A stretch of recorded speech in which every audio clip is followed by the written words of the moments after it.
Good morning, good afternoon, or good evening, wherever you're joining us from around the world.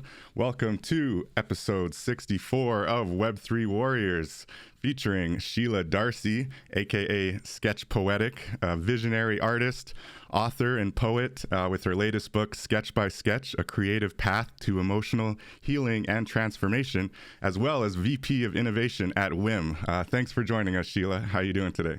I'm doing great. Thank you, David. Thanks for having me.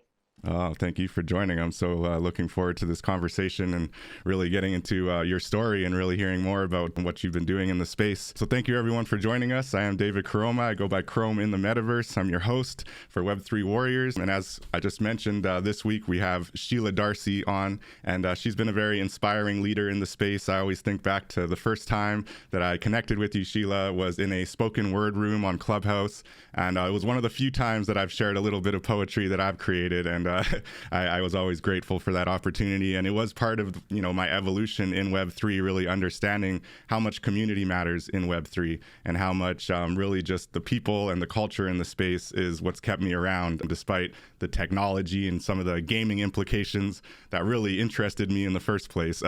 So today, for today's topic, we're going to just look at kind of Web3 and blockchain as always, but specifically how it can improve the life of creators and even from a healing perspective, right? So obviously there's always the opportunity to create new avenues for income, which is always good.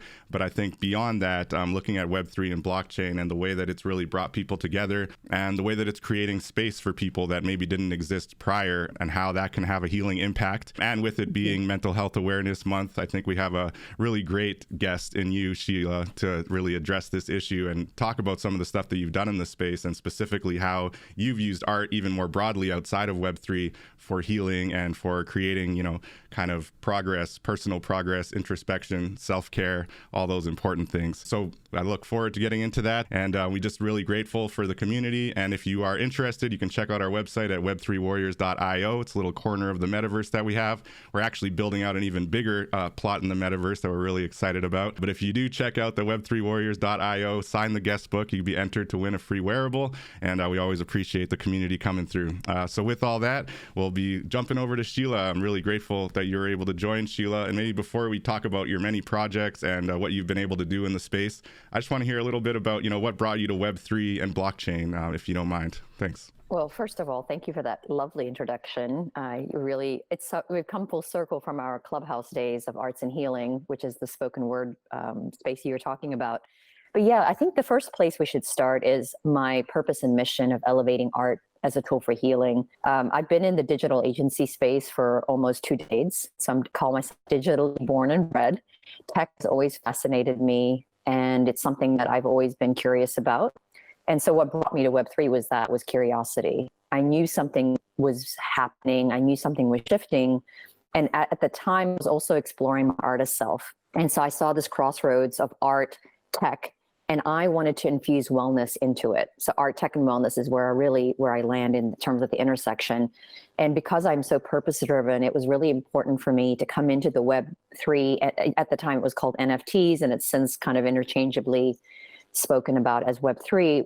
When I came into the Web3 space, it was very important to me that I did so with intention. And so when I joined the NFT spaces, I remember joining Art Jedi and Trisha's room, and I started to really hear all about NFTs. I always led with the fact that I created to heal, and I did it to support my own mental health, and have since become an advocate and a community builder around the Healing Collective, around using any form of creative expression, as you said, David, spoken word, dancing, music, all of the above. So that's what got me into the space in the first place.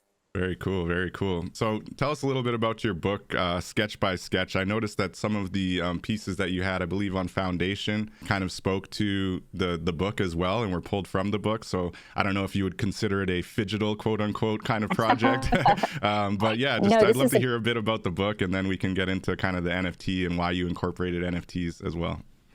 Well, this is a great example where the book came first. Right. NFTs came later. So what you're talking about is I did a series of 21 sketches. It was actually on known origin. Okay. Yeah. And each chapter of my book had one of the illustrations or sketches of my sketching poetic is the methodology. And it's also my handle on Twitter and Instagram. But yeah, my book is called Sketch by Sketch, A Creative Path to Emotional Healing and Transformation. And if you've ever heard about the book called The Artist's Way, which is a very popular Julia Cameron book, it was really about deep writing to help, kind of release and start the day. And I realized at the time I really wanted to address my mental health and my debilitating anxiety that I was facing. And I couldn't really talk about it. Like, I didn't know what I was feeling. I didn't know what I wanted to say. And the intuitive feel of, mark making really helped me to express how I was feeling without words. And for any of you that have ever, suffered from any sort of mental health issue, you understand that, you don't want to necessarily talk about it. So daily sketching was my way. And the book was really my opportunity to get into a much larger audience and help people daily sketch to help with their own mental health. So that was really the purpose of the book, published by Macmillan and Hay House. It's been translated to 6 languages and more. Wow. And available in all bookstores. Yeah, it's pretty exciting. And how many years ago did that get released? Or how long? It was published, it was a year and a half ago, and it's still doing well. Wow, yeah, that's amazing. Yeah. That's amazing. So I think on the known origin piece, so I did bring it up on the stream for those watching, can see some of the beautiful artwork here. You mentioned that it was 5 years of daily sketching. So what were the 6.5 years. 6.5 then after, yeah, no doubt. So you've been continuing with it even after the book's published. And so what are the real, mental health benefits of daily sketching that you found? There's 3. When I talk about daily sketching, there's 3. There's one called flow, which everyone is more familiar with. So when you are creating, you get intuitively in a state of flow. And flow simply means you get lost in the space and time of creating. We all get there eventually. Some people can get there immediately. Some people take a few minutes. Some people take longer. So flow is the first one. Second is play. So when we're creating, it's engaging us to play and activate our imagination. And through that, we're able to kind of shed all of the conditions and the containers we tend to have as adults living the world. And the older we get, we tend to play in with rules and containers. And free flow sketching or any sort of improvised, any sort of creation where you're not fixated on the outcome, but just enjoying the process is also very healing. And the third is introspection. So when I'm sketching, I notice what is coming through. And, I don't know about you, David, but I had a hard time meditating because my monkey brain was always like thinking, and I always used to beat myself up about meditating because I didn't know how to quiet my mind. And the great thing about daily sketching is it doesn't ask me to do that. It says it's okay if thoughts, emotions, grocery lists, or people flow through my head, all a current running through as I'm creating. So it allows me to really introspect on what are those things that are coming through and why are they coming through. So curiosity is the thread through all of it. Wow, very cool. Introspection, play, and flow state. I could see that. Yes. Definitely. Wow, that's powerful. I hope our listeners are taking some pieces away from that. So what inspired the NFT side of it? So on Known Origin, creating these specifically 21 sketches, what kind of inspired you to take that direction? Yeah, listen, I think with any of my collections, and I'm very thoughtful about dropping a collection or a piece. It takes me a time. I'm not one of those artists that drop all the time. And kudos to those that can. I think it's amazing. I technically could because I do create daily.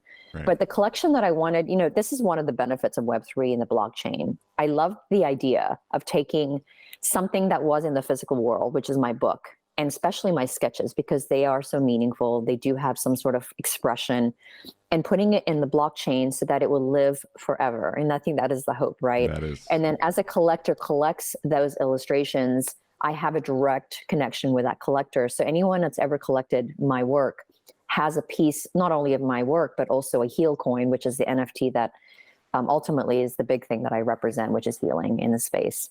That's beautiful. Tell us a little more about the heal coin. So any of your collectors get airdropped a heal coin? Every collector has, and I've also gifted the heal coin to anyone that I believe is advocating for mental health or advocating for arts and healing. So the heal coin I minted in November 2021. That's how long it's been around. And awesome. Basically, yeah, and it's representative. I actually have a web page on my website, sketchpoetic.com. But the idea is everyone was minting their art, right? Their art, their movies, their JPEGs, their GIFs. And I wanted to mint my intention on the blockchain. And my intention was really simple. The value of the coin would rise when the healing collective rises. Wow. And that was just from my own observation, David, that people in the healing spaces, I'm talking about people that do breath work and Reiki and meditation, they're not as often as valued as, let's say, the tech giants of the world, right? The Amazons, the Facebooks. And my hope is that one day they are able to reside in the same place and space so that their work is valued. Same with artists. Artists that create to heal should be as valued as somebody that creates to sell in a gallery or get in Sotheby's. And right now it isn't equitable. How do you think we get there? Because I feel like I've been banging this drum from kind of the cultural perspective, because I think there is a certain element of healing, right, in taking culturally sensitive, culturally important and impactful stories that in some cases we're at risk of being completely lost, right, and putting them on the blockchain. I see that as immensely valuable, but to your point, the wider market, the wider space tends to not value those maybe as high. Like I look at a project like Afro Droids and I wonder why it doesn't have, the huge floor price that some of these other projects that to my, sense don't really have an impact in any real sense compared to something like the Afro Droids that has such social impact as well as cultural impact, being the first from the continent or from Nigeria specifically. So how do you think we get there to this like place where the ones that are actually healing and providing some kind of more intrinsic value are actually monetarily valued as well? First of all, shout out to OO and the Afro Droids. I have 4 of them, so I'm a huge fan. But I'm going to answer this slightly philosophically, but also personally. And it might be also controversial. One of the reasons I believe it's important for the healing collective to be seen is one of the biggest wounds I had around healing was money. The idea of money and valuing my own worth. And so to answer your question directly, and this is the controversial part, is based on the workshops I've done and based on the communities I've spoken to, it is very common for people that do the work we do and do the art we do, that we devalue ourselves, that we don't see ourselves as worthy. And therefore, whatever we feel inside of us is shown externally. So I'm going to answer it that way. I genuinely believe the moment we value the work we do to the point where we see it in that same similar status as, like I said, an Amazon. And if you talk to people, I don't think they do. I think they see it as valuable. But if you ask them to price it, very few would price it at that level because they're not comfortable with it, not because the market isn't. But let's take some accountability and say we're not comfortable with it. And this is where my personal story comes in. The Healing Collective has existed since November 2021. But it only has been the last few months where I'm like, you know what? My art is worthy of 3 ETH or 10 ETH or 21 ETH, whatever you want to price it. But I think in the past, I would have been very uncomfortable to say that, truly, because I wasn't ready to claim it. And so part of it is us claiming our worth. But secondly, flip the conversation and let's talk about the market. The market right now, and the market's really bad right now, I think, for many artists, and it's disappointing many that have come into the space for creative sovereignty. The collectors, whether you're here for the flip or you are here for the artist, and there are a few out there, or you're an artist supporting other artists, that's where I am. I spent so much of every ETH that I spent, I put it back into the community, and I don't regret it because I truly am here for the culture too. No doubt. But the reality is, if Web2 or Web3 people that are investing to make money off of something are looking for a return on investment. It's called business, the business of art. And they need to see a path forward. So one of the things that I am now focusing on is showing how can the Healing Collective, how can I as an artist show a return on investment in terms of investing in me and my mission and my purpose.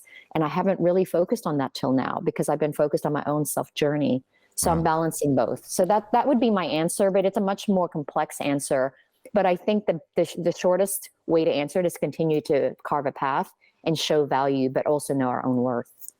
That's beautiful. No, I think that there's a certain element of owning it and stating that we are worth that value that is integral. I think until we get to that place where we see the value, it's hard to say, why doesn't the market value us when we're not valuing these things ourselves, for sure. Really great points. It's a controversial point because I don't want people to feel like I'm certainly shaming or judging people, because I'm not saying that. What I'm saying is, if you truly ask yourself the question, more often than not, you aren't confident in that value. And Yeah. that's part of the healing. I think that's what we all have to. And most of the people fall in this bucket. There's very few people in the world that intrinsically feel that they're valuable. But it's great that you do, and I kudos to those people. But Yeah, I think most of that the world there's don't. valuable and then there's monetarily valuable, right? And I think that a lot of people have this internal struggle where they have to think it's one or the other, and a lot of like people view money, unfortunately, from a negative light, not necessarily from like a blessing or tapping Correct. into abundance, but rather greed and envy and all of the more negative connotations of capitalism, if you will. So yeah, that's really interesting perspective, and I think it makes sense because it's got to start somewhere. And I think collectors like myself, I have a handful of Afro droids as well, and maybe it's up to collectors who have the ability to try to put these kind of projects front and center as well as the creators, because I think it kind of goes hand in hand. But yeah, it starts with the creator for sure. Yeah. So you mentioned the Healing Collective a few times there, and I just was scrolling through your timeline last night and saw that you guys actually had a IRL event kind of meeting up. So I'd love to hear about the Healing Collective, and then specifically how it connects with Web3, as well as your kind of IRL events that you seem to be hosting. It's very cool. Yeah, thank you so much. First of all, the Healing Collective was born out of Web3. The Healing Collective would not have existed had it not initially been for Web3. So what ended up happening is I already was building what I call a healing collective in the world, in the Web2, in real life world, working with sound bath healers, Reiki, meditation, breathwork people. And then when I came to the Web3 NFT space, I noticed there was an absence at the time. Now it's becoming more prolific, but at the time, there was an absence of people doing and claiming that as part of their NFT experience, right? Dropping, let's say, crystals that give a utility around breath work, or songs that provide you a form of meditation. That wasn't what people were leading with when I first started NFTs. And I really wanted to lead with that, because one of the biggest things I noticed, David, is the space, and this is technology in general, is so intense and so accelerated that whatever you're feeling becomes intensified because it's happening so damn fast. And so I noticed people were getting triggered left and right. The sense of belonging, the sense that you couldn't find your community, the sense that you weren't valued. These are all mental health triggers. And the Web3 and NFT space was ripe with mental health triggers. And so for me, it was really important to basically bring together creators, and this is again, singers, musicians, artists, that were leading with that. So the Healing Collective was really that. So it was this idea of bringing us all together globally. Clarina, I think NFTP is very a huge advocate of arts and healing, but she's been on the space for a long time. And so it was people like her that I wanted to come together and bring us together and really speak about it in a more collective way. And then on Friday, Bright Moments hosted Thursday, a community gathering that was hosted by Chris Wood. And they elevate communities, and the Healing Collective was one that they elevated. And we both had NFT gallery, but also performances by spoken word artists and dancers, as well as singers and sound bath healers at the event. So it was very, very cool. But it was technically our first community gathering. But last year, Paula Rubis, Neo Sutras, and I hosted Neoform, which was a gathering of similar gathering, but in a much bigger way at Super Chief Gallery. Awesome. Yeah, I'm looking at the clip you have on Twitter here, just showing it. I believe that's Neo Sutras, and they're doing would that qualify as ballet or just kind of contemporary dance? No, it's actually yoga and dance movement. They call it conscious movement. So it's the idea of using our bodies to spread the energy of love and relational love. So they're all about love, but through the connection between two people, but also individual connection with source. Wow. That's powerful. Very cool. Yeah, when you watch them, you see that connection, and we all feel it and being witness to it. Could imagine when you're there and, in person as well. So when you say that the Healing Collective started with Web3, and shout out to NFTP, she's actually up here in Manitoba with me, just a couple hours north of me in Gimli. But yeah, she was a huge inspiration in the early days of Clubhouse, and the way that she was able to pull together the community and really speak to Indigenous culture and Indigenous sovereignty on the blockchain was just really inspiring. It was a big part of what gave me the courage to speak up, for sure. She's definitely an inspiration. So she's part of the Healing Collective as well? Yes, she is. Awesome. And so you said this was the first time you kind of pulled it into the physical world. It has been mostly kind of on the blockchain. Does it have any metaverse component? Have you done any kind of gatherings in the metaverse to go along with this healing? We actually did. James Finnerty and Crux. I think most of you may know Crux, but she partners with Stones in the Web3, and we did a Crypto Voxels Arts and Healing space last year. And we also had a heal coin, the Crypto Voxels heal coin that everyone was gifted. So yeah, we definitely did that. We basically did the same thing we did in Bright Moments. We did it in Crypto Voxels. And so we had an hour and a half long celebration of different creators being able to do their performances, but also showcase their art in our Healing Collective gallery. Wow, amazing. And so what's the general sentiment that you're hearing kind of about the market? As you alluded to, you know, it's a little bit difficult, adds to mental health potentially if you were really relying on this space, like you say, for creative sovereignty and for revenue, obviously. I guess, how are you navigating it personally? And then I know you're connected with a lot of artists in the space as well. So how are you seeing it kind of impacting people, or are most people just kind of heads down building and not too concerned? I think it's all of the above. Right. I will say it's a mixed bag. It's a mixed bag, but let's talk about the spectrum of the mixed bag. Let's do it. The market is right now in what I call a lull. You know, just like with any cycle of seasons, this is a seasonal cycle. So whether or not you've been in crypto or just been in life, life is an ebb and flow. So we're in a what I call lull. However, what's been interesting is at one extreme of the spectrum, a lot of people have abandoned the space, right? You can see it. Twitter is much more quiet and you're more into the bubbles that you're in. But a lot of artists and collectors have abandoned it because they were disappointed with how the space has potentially become, or they were not seeing a path forward. And I actually think if an energy or space no longer serves you, David, I think it's great that you opt out. I think it's a good thing. I never think that's a bad thing. Then you have the middle road people. They're the ones that are still here, kind of feeling it out.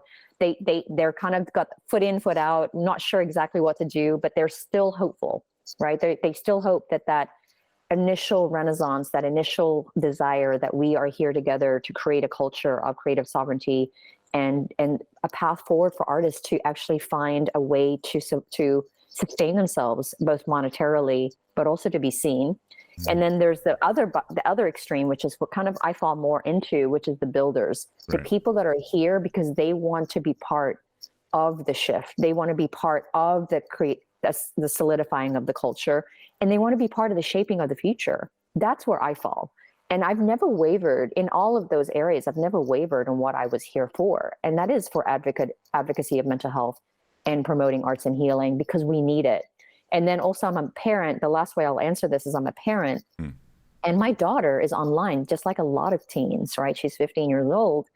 And for me to ignore this entire part of the community of people that are online would be a disservice to the greater good. This is where people are. So for me to not be here, I think, and not just me, people that represent the work I do, I think we'd be missing out on a huge part of the population and being able to connect with them in a soulful way. That's why I'm here, because people are here. So why not serve them?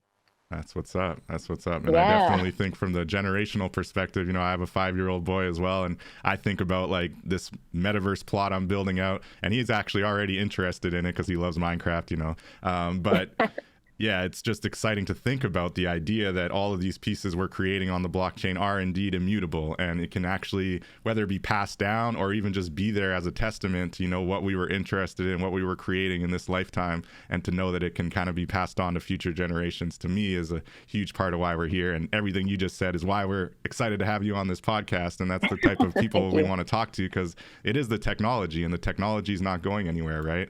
And I think those of us who are here for the technology, not just to make money, not just to connect with people or create ourselves a kind of profile online and be an influencer and all the rest, which is fun and exciting for a lot of people. But a lot of us just see the value in the technology and are here for the technology and its implications. And I love how you are really leaning into the healing and the power of the community and what's possible here.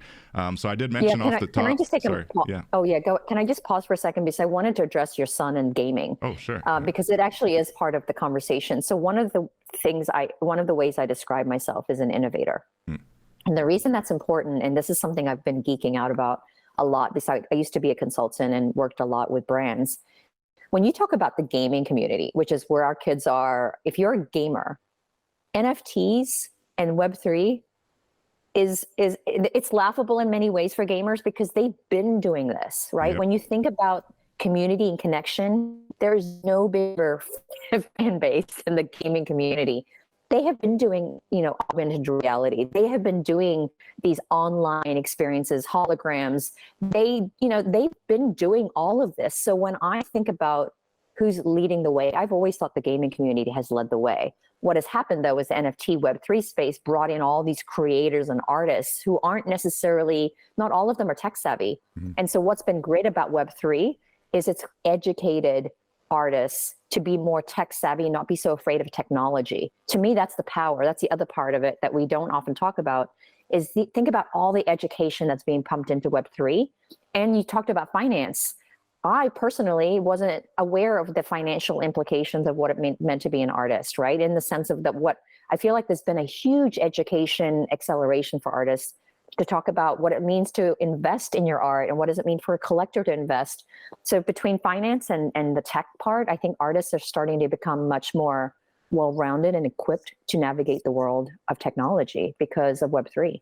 Beautiful. That's one of the benefits. Most definitely. And on that finance part, I think that's still some of what has kept some people away, some artists, because I've been, since 2021 early days when I was just like fully hyped up on the hype machine or the hype train and really feeling the FOMO. And I was trying to get my friends who are creators and artists, like more than I am, to like get into the space, and the financial kind of requirement, because it really does require you to have a certain level of financial understanding of your own, what you value about your art, but also how you plan to market your art, how you plan to speak about your art, and then even being okay with it not selling, or and then if you do the opposite and you actually find huge success and you start selling a bunch of ETH, that also has its implications, It's like, yeah, I think that more than anything else, from what the conversations I've had trying to pull artists into the space, they're just very leery of like, wait, I have to do all the marketing myself, I have to understand my price points and everything myself and speak about it openly in front of all these people.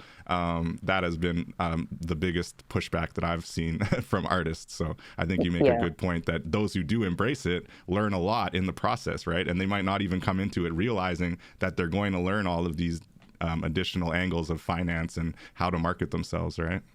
Yeah, 100%. And weary is the right word. It can be very tiring. It can be a lot, for sure. So I did mention off the top that when I first met you, it was in a spoken word room. And I know it's a lot about what you do.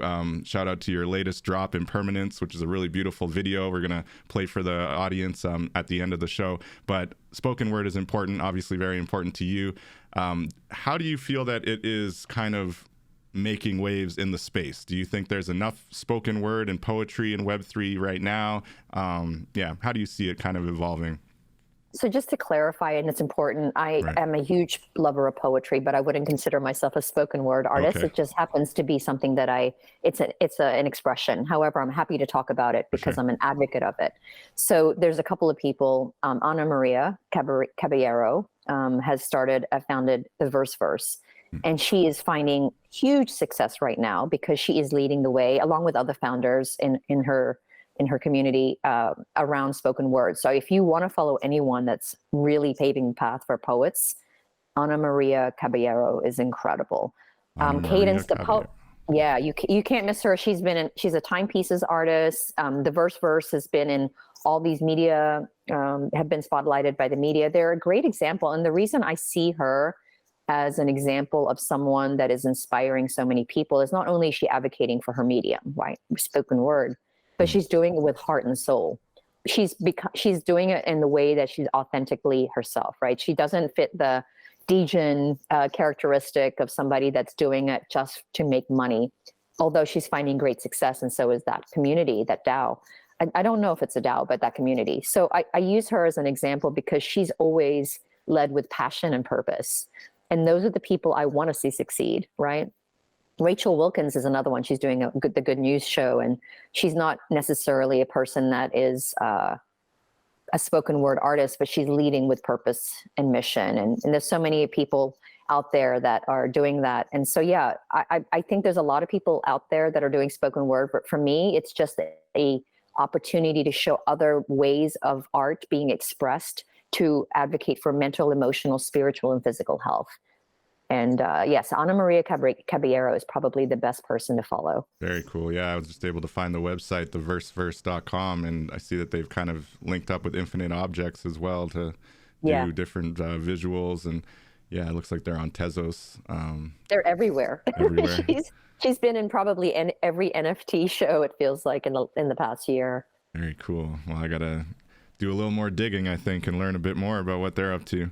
So yeah, we talked kind of about the market more broadly and people navigating the space. I did want to hit on specifically your role as a VP Innovation at WHIM. How did that come about, and what does that entail for you? And WHIM is a very cool company that's based on kind of creating these really nice digital screens that can also sync up with your wallet, importantly, to be able to show your NFTs. And I saw them at nft.nyc. They were really beautiful up in person. So yeah, I'd love to hear your experience there.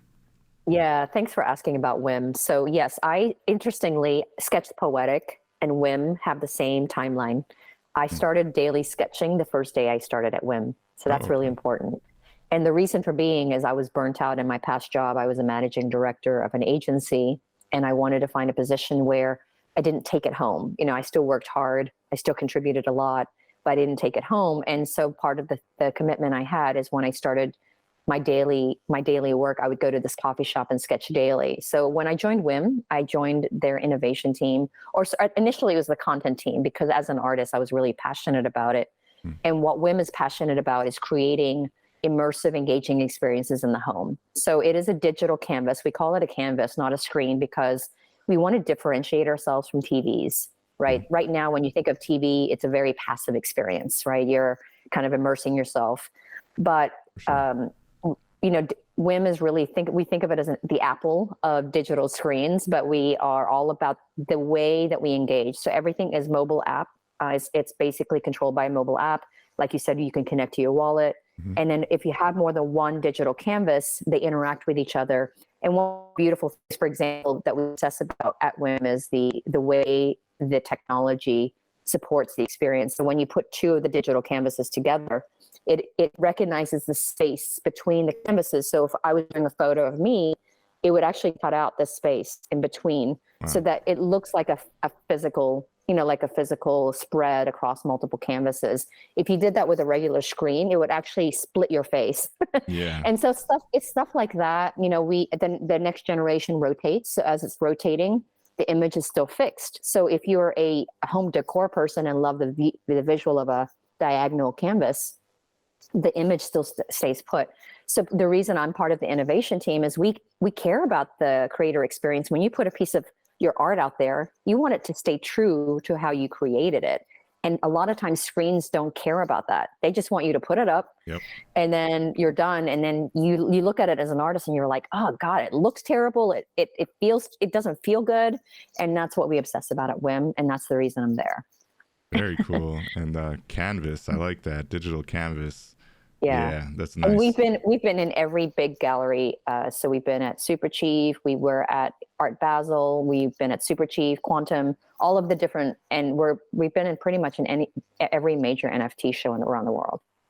I can see why. Yeah, even just that thing you just mentioned with the space recognition and being able to do that, and then having the different angles, but having the actual image stay fixed is pretty cool. That's that's next level that's stuff. Just some small examples. We're doing a lot with AR and AI. We're going to be doing a lot of, we're always up to date with the technologies that are evolving, and that's what I love about WHIM is it really we obsess about the experience as much as we do about the product. Very cool. And I was just seeing at the bottom, you got different shapes and sizes, price points, slowly coming down. I feel like I saw them at around the $3,000 mark at one point. It's much less. Now they're down around $1,500, not too bad. You just think that's going to kind of continue to possibly shift a little bit as competition continues, or how do you see that? Yeah. Well, yes and no.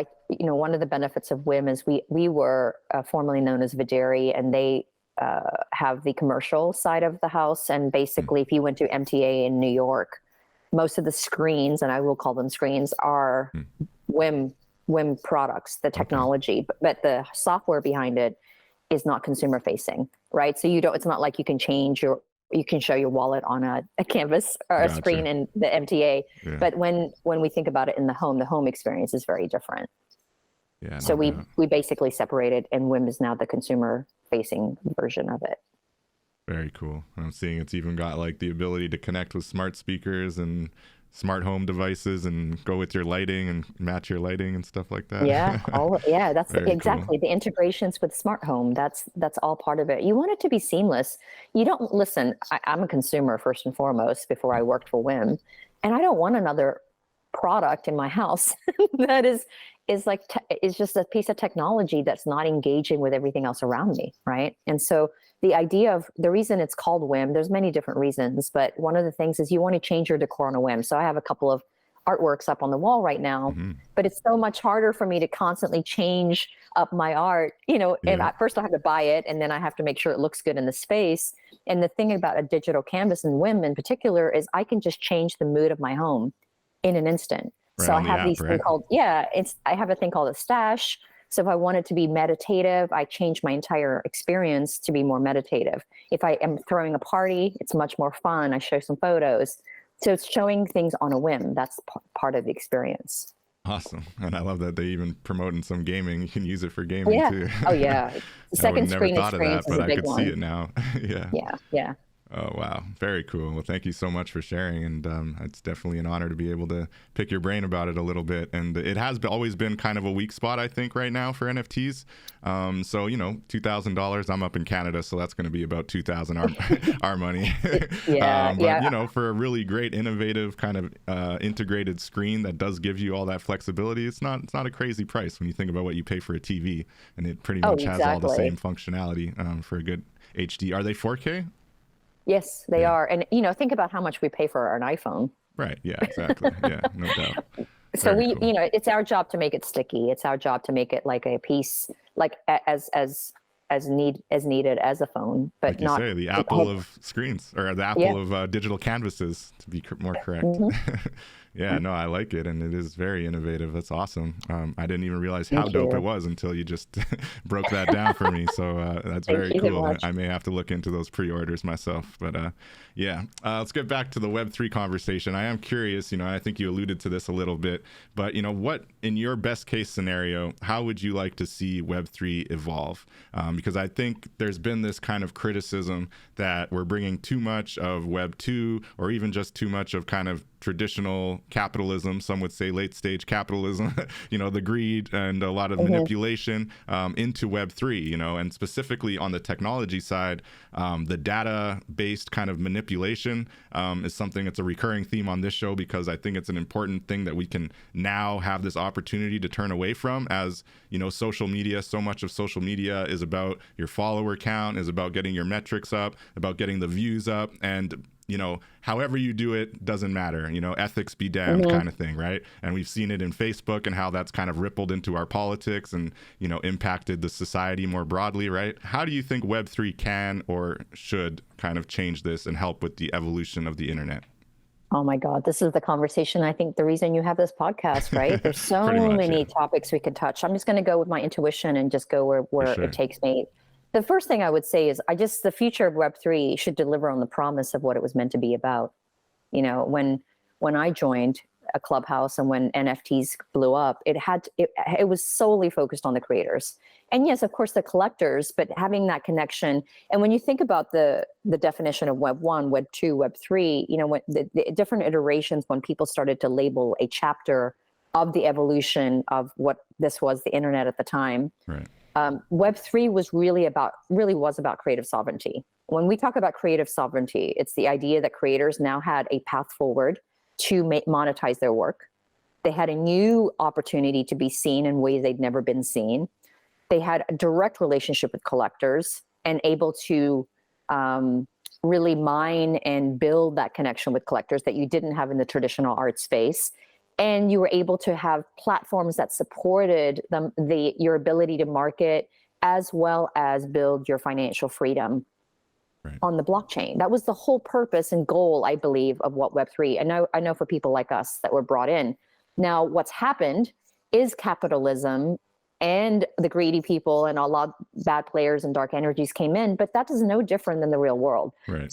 The people that criticize the space today to me, aren't being realistic about the natural evolution of how humanity is. In order for humanity to grow and to continue to evolve, both have to exist. And in the healing world, we talk about the darkness and light. It's called the yin and the yang for a reason. You can't move forward all light and you can't move forward all dark without both existing. They're constantly in tension, but it's for the greater good. And that's the goal. Is I want people that have the interest of the greater good in mind. Now, I'm going to pause here and take a totally different way to answer this question because I'm digitally born and bred. There you go. I've always focused on the experience of things, right? In the digital world, whether it's a mobile app, a website, whatever it is you're building in the digital space, there's a whole part of the creative process called the user experience, right? Yeah. And I think one of the pitfalls we've experienced is the word decentralization. While it is conceptually and purposely powerful to think of the idea of decentralization, from an experience, it sucks. My art is on 5 platforms, on 3 wallets, and every collector is on different platforms and wallets. Yeah. Now, as an experience, it's really freaking hard to connect when you've got a decentralized ecosystem. So where I want to see us go in the future is let's take the mission and purpose that I just described around creative sovereignty and create a technological way to centralize the connections, not the platforms and the technology, but is there a way, and I don't want it to be someone that is doing it just for the sole purpose of making money, but aggregating the experience so it makes it easy for the layman person that doesn't know anything about NFTs to drop in and not have to create 5 different versions of a wallet, 5 different versions of a currency and having to, change it. Right now, the experience is terrible for someone to onboard into the space as it is today. When it first started, it was all Ethereum. It was mostly 2 or 3 platforms. And then as we became more and more decentralized, so did the communities. So we have too many, and this is just my perspective, we have way too many bubbles. And I feel it as the Healing Collective. You know how there's many people out there that are promoting what I do. It's not just me. There's so many. There's Shira Lazar. There's B. Davies, people that advocate for mental health. And while we talk to each other in real life, our communities aren't necessarily coalescing yet. It will happen, but it's by nature not organic. It's just happening organically, but the technology is not supporting it. That's what I'm trying to say. So we need the technology and the purpose and mission to coalesce because it's not for me right now. I feel it's working against each other.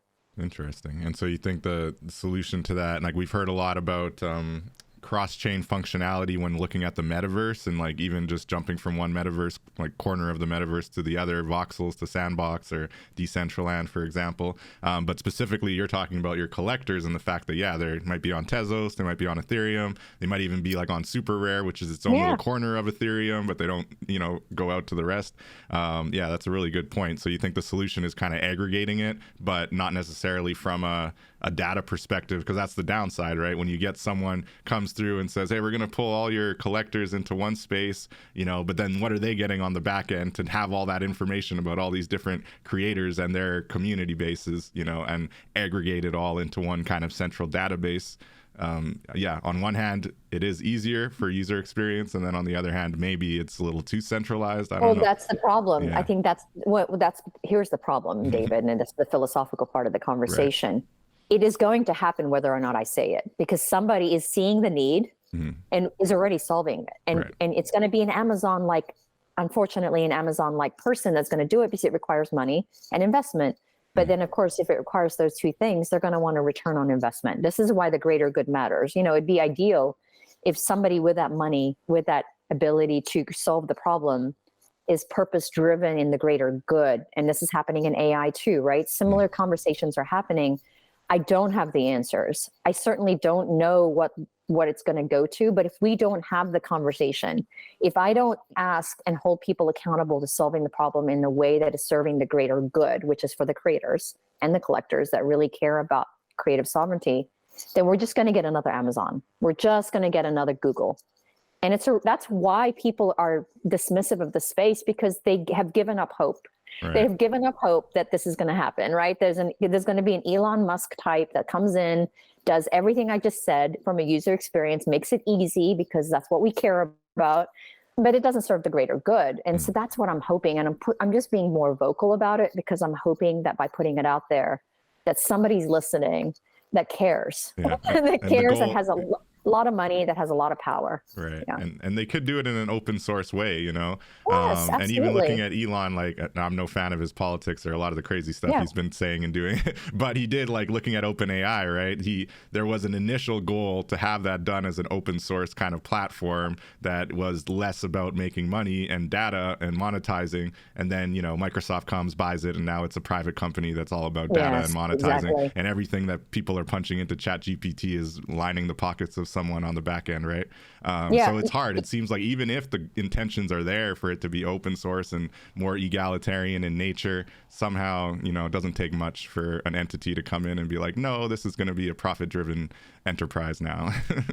Yeah, but you know what's interesting? If you look at the traditional art world, where I think we're going to be headed, what I'd like to call in is a patron of NFTs or a patron of Web3, and think about the Gettys of the world, right? The Getty Museum, the Getty Galleries. Right. There are a lot of rich people out there that truly believe in the power of art. They care about leaving their legacy so that we can go to a gallery and look at a piece of art, right? Yeah. And they're long gone. That's what I want. Somebody that cares, build a future founded on technology, founded on the culture of what we're trying to build. And even when they're gone, that's what their legacy is. That's what they pump their money in. And that's what I'm looking for. Somebody, and they don't have to be tech savvy. They just want to use their resources for good. Nice. And there are people out there that I have not given hope on that. That's good. And you got to keep saying that. We'll manifest it. Those people will come around, I'm sure. They're out there, you know, and then, you know, liquidity in the space is not that big of an issue, right? As much as definitely it's not like a lot of artists that we'd love to see finding success necessarily are not yet finding that success. But on the flip side, there's so much money just pouring into this space, sometimes questionable corners of the space, that it can't be that hard to think that there's, you know, a handful of, you know, wealthy individuals who see the power of the immutable art on the blockchain and want to kind of, like you say, help the creators have a more positive user experience kind of into the future for that purpose, and not necessarily just to create wealth for themselves. We'll keep putting that, we'll keep manifesting that. Hopefully it comes through. I mean, I call it the Wall Street of Web3. There's going to always be the Wall Street of Web3. Yeah, of course. But we don't have to play in the sandbox. I mean, there's room for all of us. That's I think, from a purpose, as somebody that's so purpose driven and really believes in the power of our spiritual paths. It's so easy to give up on these huge visions because we see this success happening. And so we don't believe we can succeed in the presence of this bigness. When the reality is that bigness can exist, but we can also exist with it. And I think that's the message I'm trying to get across with arts and healing, is that I'm not threatened by this. I'm not threatened by AI. I believe, though, if I continue to diminish my presence here, then this just gets bigger and bigger and bigger in relationship to what I'm trying to build. So the only way we can battle and exist and coincide with something that is growing bigger and bigger in its presence is to grow our presence with it. There's room for all of us. For sure. I think that's the message. There's room for all of us. Yeah, definitely. And shout out to the Dream Conduit, as I always like to plug on our show. I'm a conduit lead with the DAO there. They're a 501c3, and they've been focused since the early days of 2021, similar to you, on really helping artists and creators onboard into Web3 in a safe way and in a community-based way that's really trying to reach out and help people onboard and not just make money off of them or not make money at all, as we're a nonprofit, right? And so I think, like you say, we need more like that. We need more healing collectives. We need more, shout out to journalists, you know, and what he's trying to do, really shining a light on really interesting spaces or like stories from the space that are just not being talked about. And in many cases, they're informative and help people avoid some of the more dangerous elements of the space as well. You know, whether it's gambling on crazy coins or just really unethical projects being pitched out there, you know, journalists is on the beat kind of telling those stories. And you know, where is the future for hard journalism in Web3, you know, just like the future for the Healing Collective, the future for the Dream Conduit. And I think a lot of these kind of entities, like you say, we have to be speaking our own value into existence because nobody else is going to do it, you know? Yeah. I love that you use the word ethical a lot in this podcast, because ethics That is a part of ethics and values in the business, or they call it about values, but I think of ethics as intrinsic. It's your intrinsic North Star. And if we don't have that within us, then guess what? Somebody's going to define it for us. And it's already happening, like I said, pockets of the Web3 sphere.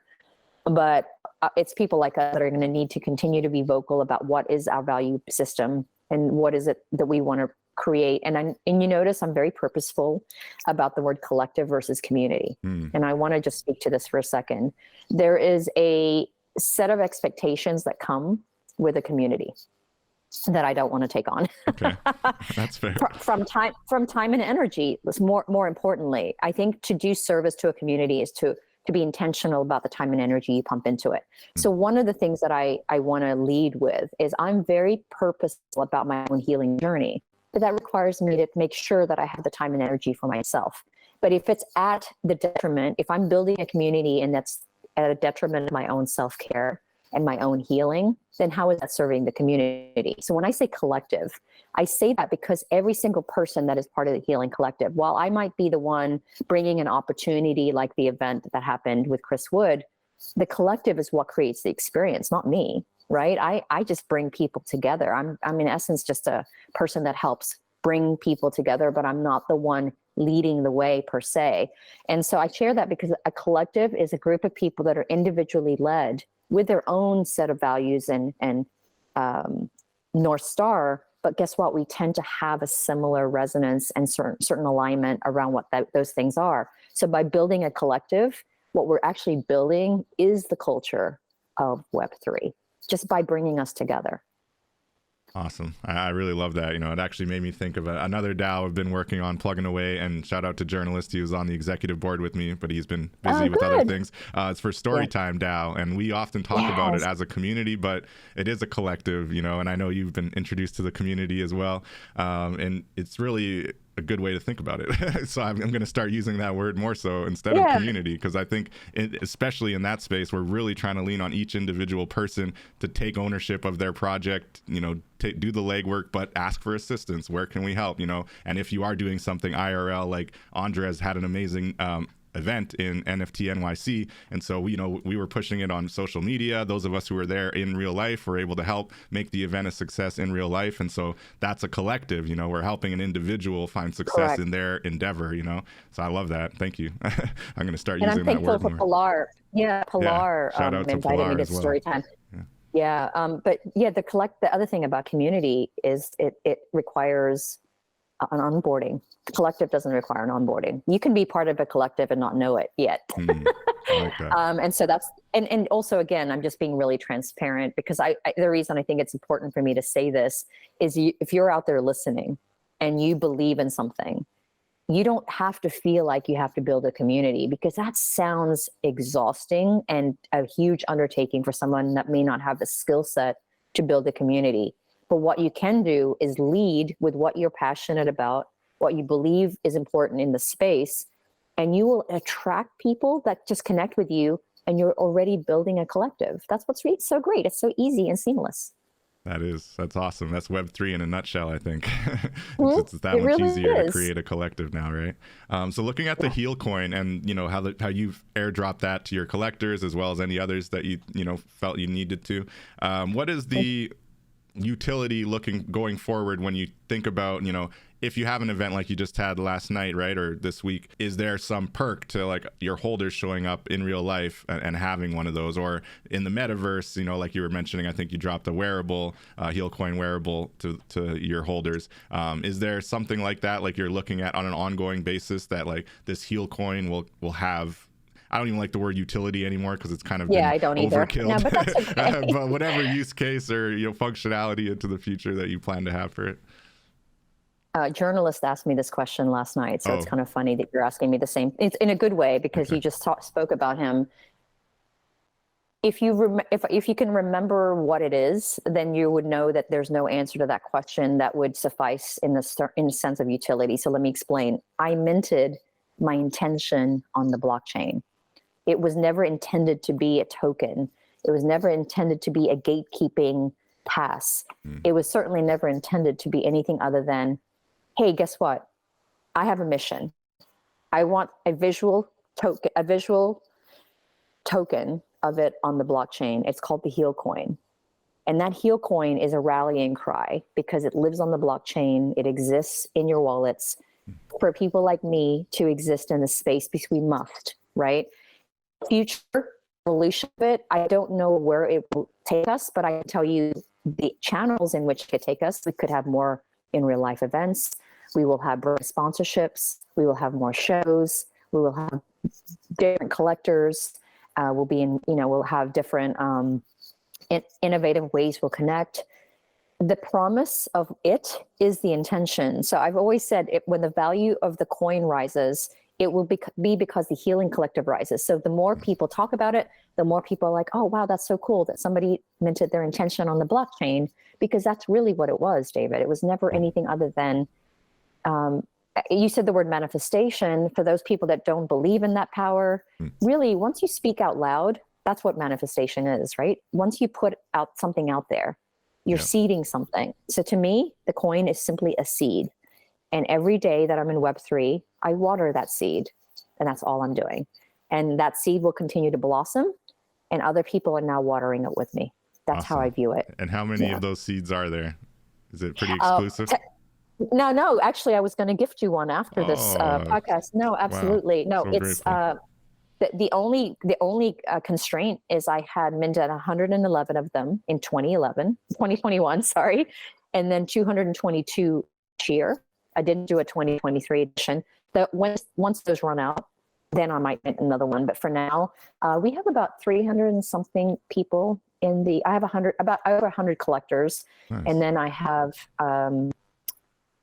over 100 people. But the people that I gifted it to answer your question, were the people that came to my arts and healing spaces. And Awesome. I would just gift them to people that came as a thank you. But yes, I gift them to people like yourself. So I'll make sure you have one after this podcast. I appreciate it so much. That's really cool. I feel like I'm part of this awesome healing collective, and I got to tune in more. I want to help build it up as well. That's what it's all about. You don't need to. That's the thing. I want to just reassure you, just by being you're already doing it. So don't feel like you have to act on it. That's what I want to reemphasize. There's nothing to do. Just continue being you. Yeah. Beautiful. I appreciate that very much. Looking at the healing in Web3, do you think that the metaverse has an important part to play in that? I know you mentioned you did an event in the metaverse, but when thinking about like the actual healing perspective and coming together and having it as kind of a space to gather, or in the more negative sense, maybe even a place to escape to, right? If you're having difficult time IRL in the physical, you have this opportunity, just like a lot of gamers. As a gamer myself, I can definitely attest to this is a big part of why gamers are gamers, is they often want to escape to something that they find more fun or exciting than necessarily what they're dealing with in the physical. So do you think the metaverse has an important role to play when it comes to healing and offering kind of a space like that? Yeah, 100%. I'm going to give you 3 simple examples of people and brands doing it. So Krista Kim is a prolific artist, but also very influential in the space. Yeah. She has led with mental health for a long time, and she's a huge advocate of hosting things in the metaverse. And she had an event, and she had some incredible speakers. I happened to be in the audience at the time. And so she's leading with the metaverse, like where she does most of her speaking engagements around Web3 happen to be in the metaverse. So I think Krista Kim is doing a superb job there. Nice. Save a Love is part of the Deepak Chopra Foundation. Save a Love just recently hosted with the JOMO Effect. So there was a drop that Peace Inside Live did. And they did their entire celebration drop, or like the celebration part and event in the metaverse first. So they led with Web3 and metaverse. Cool. And then what was the other one? I was going to have another example, but there was one other person that came to mind that just slipped my mind. But what I'm trying to say is the answer is the same as I said earlier. This is where people are. Not everyone feels comfortable going to a physical space and hobnobbing or networking or talking to people because they're introverted, or they may have social anxiety. Right. And what's great about the metaverse, and this is a good and bad thing, like everything taken to an extreme, if that's the only way you connect, of course, there's some detriment to that. But to eliminate a very obvious place where people connect is to eliminate the opportunity to connect with them around these topics. So it's very important that we go where people are. That's just a lesson we all need to learn. I think that's the thing, is we force people to come to us. That's is what happens, I think, in the world. Like, come to me. Yeah. And guess what? Not everyone has that skill set. So let's go to where people are, and people are in the metaverse. People are online gaming. People are on social media, but we must feed them nourishing content. You know, I use that metaphor a lot. We metabolize all this crap of content that we get, but we're not metabolizing nourishing content, nourishing conversations, things that actually serve our greater good. Yeah. And so if I'm only giving fast food options, then guess what? You're not going to be a healthy person, bottom line. So let's talk about healthy content, which is mental health, arts and healing, things that actually do you of service, you know. Most definitely. That's what I think. That's a good metaphor. Important. I like it. We're trying to serve out the greens, the healthy greens here. Yeah, we are. We are. Yeah, absolutely. Awesome. Drink water. I mean, water is a great example. Just drink some water. Exactly. Definitely stay hydrated for sure. And to that point, kind of about going where people are. I know you're in LA, right? So I'm up here in Winnipeg, Canada. Web3 is a lot quieter here. I've been trying to do a little bit of workshops. I get, 2 or 3 people come out. So not much of a community or space here in Winnipeg, but I know in LA, from what I gather, there's like Web3 events happening almost every week at this point, or at least every month. So how is it out there, and what do you think? Well, why is that? Well, I guess it's LA, so they just ahead of the curve maybe. But how has it been, kind of being able to actually connect with people IRL from the Web3 space so easily? It's such a good question. I've actually often asked myself why LA is booming with NFT events, because I think we're talking about Twitter in particular, but it seems that LA is always having events. But what's really interesting is I know a lot of those people that are having the events, like Eric Spivak and Kelly, I can never pronounce her last name, Kelly, and Keith Botha, and NFT Cheers, and Rad Laser Falcon, and all these people. What's really interesting is all of those people I'm talking about, even me, are trying to bring a collective of people with them. And so their entire job and mission is to host events that get people to be seen in the physical spaces, because they're trying to get the Web2 people onboarded. So I think the connective tissue of why LA, I think I think it has a little bit to do with how the LA is perceived in terms of the entertainment space, right? Because in the entertainment world, it is who you know, and there's a bit of a downward perception of that. But in the Web3 space, we understand that we can't exist in a silo. We have to onboard a lot of Web2 people. And I think the best way to onboard Web2 people is not in Web3. It's counterintuitive. It doesn't make sense. That's hey, true. Let's onboard Web2 people in the metaverse. No, it doesn't work that way, because the learning curve is too high for them. Like, some people don't even know how to get into crypto voxels and have a wallet. So what you got to do is, again, my message, meet people where they are, and they're in the physical world. And I think LA is just really naturally in tune with being in events, because there's so many here. The other reason I think LA is booming is I believe that there was always this artistic renaissance. We've always been kind of competitive with New York, this whole East Coast, West Coast vibe. No. And New York has always been the kind of the heart of art in the US, right? But what happened is, on the West Coast, guess what West Coast is known for? Tech. When you think about tech boom, it's in the West. For sure. So guess what? Art and tech, it's in the West. It's just all, if you look and study the way things work, it's not shocking that LA, even San Francisco, has a lot of events, because tech is at the core of a lot of it. And that's my answer. That's my belief. And then for me, wellness. LA is known for wellness. Everyone talks about how woo-woo it is here. Right. And so it's not shocking that the work I do is very much elevated here, because I'm always elevating wellness. So again, I'm at art, tech, and wellness. LA is at the core of that. Awesome. Well, I definitely want to get out to one of those Healing Collective events. Maybe I'll come out to you. I promised TP I'd have one in Canada one day. I was going to say, I got to connect with NFTP. Maybe we can try to do some kind of satellite event up here or something. That would be really cool. But yeah, that's super inspiring. And I definitely need to get out to LA. There's yourself, journalist out there. I have connected with Eric on a couple occasions too. He's always a very interesting guy to chat with, very knowledgeable about the space. So very knowledgeable. Very cool. Very cool. So I do want to turn to some of your NFTs. If I had all the time today, I'd ask you about every one of your amazing sketches, and the fact that you sketch these in a day and you just have so many to choose from, it is really inspiring and really cool. I recommend everybody to follow SketchPoetic on Twitter and check out her link tree and go and check out all the amazing art. But I do want to play and Instagram too. Oh, yeah, Instagram that's where most too? of my art is. Yeah. There you go, for sure. I'm not as active on Instagram myself. I tend to point people towards Twitter, but Instagram is a good one for the visuals. So I do want to play for our audience. Those who are in the live stream can actually watch the video, but definitely the audio is also impactful. So it will be great for those listening on the podcast as well. The impermanence video, which you've dropped, bids starting at 3 Ethereum, a very, very philosophical and beautiful short film with some really profound kind of literature and speaking over it. So I'd love to hear your thoughts on it before we play it, and then we'll play it for everyone. Yeah. So I'll keep it succinct because there's a lot more to it. I did a Film Squad Spaces yesterday, so if you want to learn more, please listen to that recording. But basically, this is a collaboration with Johnny Lee, who is a filmmaker. It's a 2-minute short film that comes with a physical. And the entire premise of the film is to showcase, we wanted to experiment with our medium. So we experimented with film, I experimented with fine art, but we wanted to showcase the life cycle of a piece of art from the moment it is birthed to the moment it dies and then is rebirthed. So it's the metaphor for life. It's about grief. It is about life and death.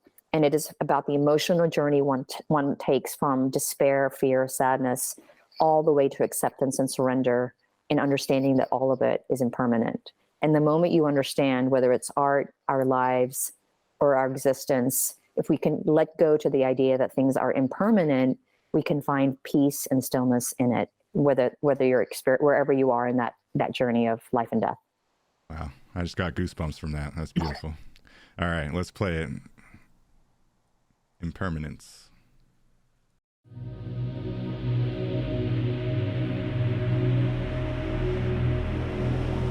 In the depths of sorrow, we often find a path that leads us to the divine.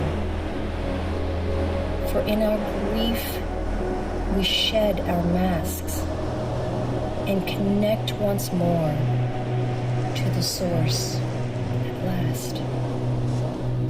It is in our pain that we remember the beauty of life, its fleeting splendor.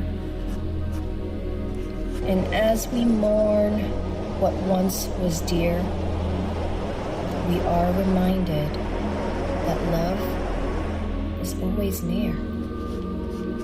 Though we may feel lost and alone, we are held by a power greater than our own. And as we surrender to the flow, we find our spirit dancing with the unknown. For in the darkness, there is light. And in the silence, there is might. And as we honor our grief and pain, we find our way back home again. Let us embrace our fears and tears and allow our hearts to release the years. For in our grief, we find the key to unlock the door to eternity. Beautiful. Really, really beautiful. Thank you so much for letting us share that, Sheila. Yeah, it's really just an important, I think, takeaway for anybody kind of building and creating, whether in Web3 or anywhere. And I think it's a great philosophy to take in. So thank you again for letting us share. Do you have any other follow-up on that? Yeah. I did actually. I was just thinking about how does this relate to Web3. Part of the reason I wanted to focus on the emotion of grief, so everything I do is around the emotional expression of things that we tend to suppress or not want to feel because it feels overwhelming. There's so much grieving happening in the world. And we're not just talking about the loss of loved ones.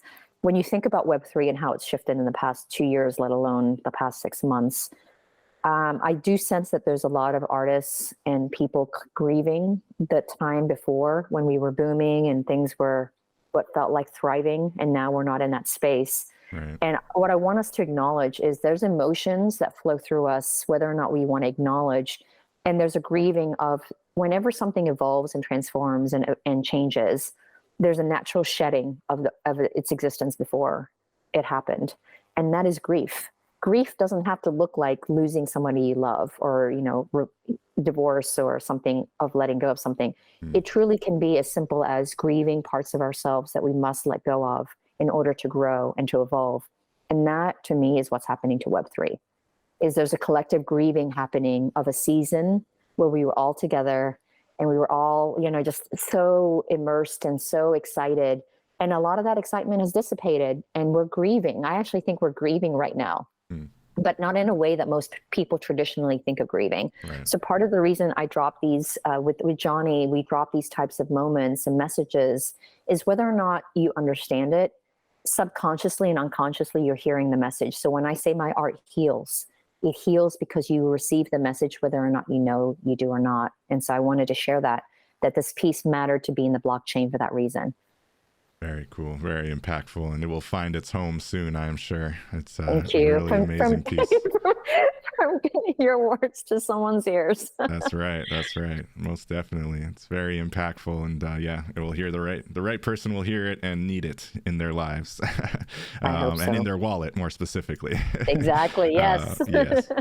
So I do want to thank you so much. We're going to be winding down here. I don't know if anybody in the live stream chat has any questions, your last chance, but I do want to ask, what do you say to those who are kind of doubting the impact of crypto, doubting the longevity of these NFTs and tokens being immutable for the long term? Like you and I have already spoken about generational, looking at our children and the potential for this technology for them. What do you say to those who kind of doubt what we see in the technology?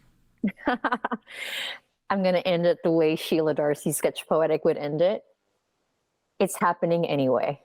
And when you understand that that's how the world works, it's going to happen anyway, whether you opt in or you opt out, whether you're part of the story or shaping the story, it's happening anyway. So it's your choice. You can be cynical, you can be critical, you can be judgmental, you can be all of those things, but guess what? You're not part of the conversation.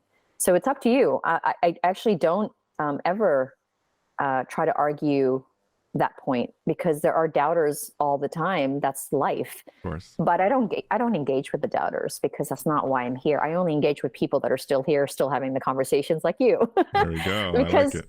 And so the answer is it's going to happen with or without us.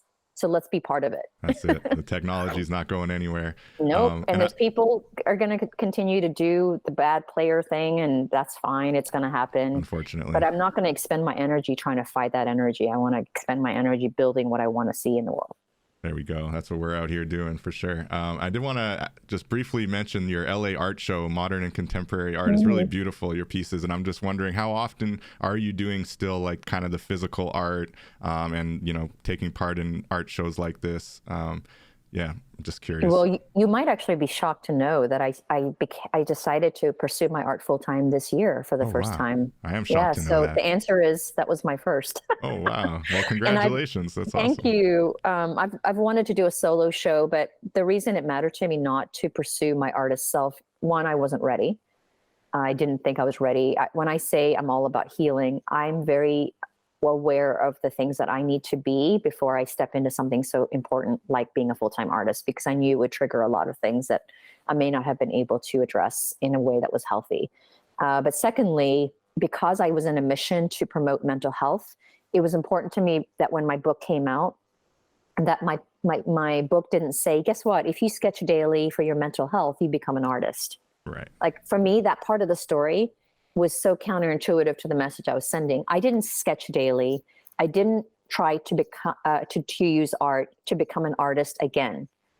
That happens to be where I probably always have been. I just abandoned myself for 20 years. But part of my healing journey was to address my mental health And in doing so, I found myself again. Now, that could be anything for you, but I just felt important that I needed to separate the artist self from the message of what I was trying to do. Now, not shockingly, the person I've always been is an artist, but I needed to address my mental health first in order to find myself back there again.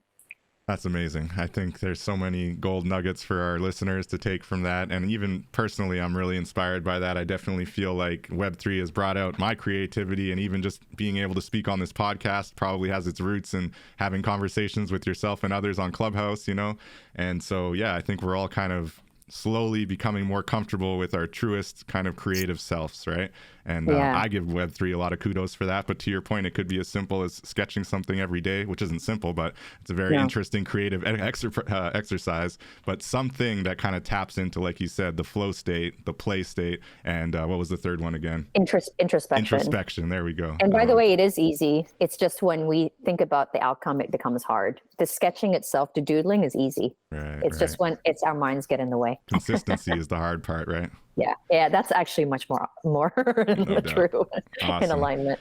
Well, Sheila, I'm very grateful for this conversation. Did you have any final points you want to add before we wrap up here? No, I just want to say thank you. I'm always very grateful for the opportunity to connect with others that are in the space. And I want to thank you for all the incredible work you're doing.